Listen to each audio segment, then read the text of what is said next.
भगवान अपनी विभूतियों का वर्णन कर रहे हैं।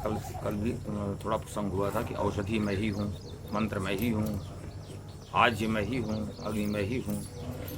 यानी भगवान का भाव ये है बताने का कि संपूर्ण, बार बार कह चुके हैं कि ये संपूर्ण जगत मुझसे आवृत है, ठीक उसी तरह से जैसे जल से बर्फ आवृत है, वही प्रसंग चल रहा है।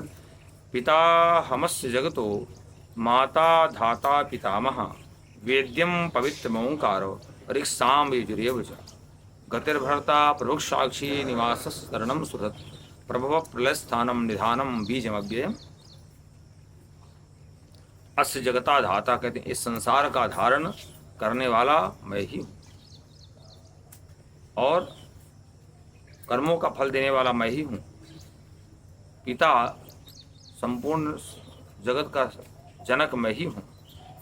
माता, पितामह और वेद्यम, जानने योग्य पवित्र ओंकार मैं ही हूँ। ऋग्वेद, सामवेद, यजुर्वेद मैं ही हूँ। हमेशा वेद त्रयी का वर्णन आया है। पहले 3 ही वेद थे, बाद में अथर्ववेद बना। पहले इसलिए वेद त्रयी की बात होती है हमेशा। गतिर्भर्ता प्रभु साक्षी निवासस्तरणम सुहृत् प्रभो प्रलय स्थानम निधानम बीजमव्ययम। सबको मैंने सबकी गति मैं ही हूँ, यानी प्राप्त होने योग्य परम धाम मैं ही हूँ। सबका भरण पोषण करने वाला मैं ही हूँ। सबका मैं साक्षी भाव के सबके कर्म देखता रहता हूँ, उसी के अनुसार फल पाता रहता है। सबके शुभ अशुभ कर्म जो भी मैं, आप आलस में पड़े रहिए, आप सब कुछ देख रहा है। सुहृत्, प्रत्युपकार की चाह न करने वाला ही तैसी मैं ही हूँ। प्रभव प्रलय मैं ही हूँ। स्थिति का आधार निधान मैं ही हूँ। अविनाशी कारण भी मैं ही हूँ।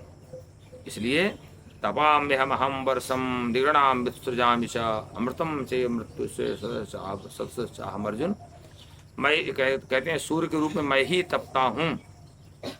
वर्षम निगृणामि, वर्षा का आकर्षण मैं ही करता हूँ, और उत्सृजामि, बरसाता हूँ। ये अर्जुन, अहम एवं अमृतम, मैं ही अमृत हूँ, मैं ही मृत्यु हूँ, और सत भी मैं ही हूँ।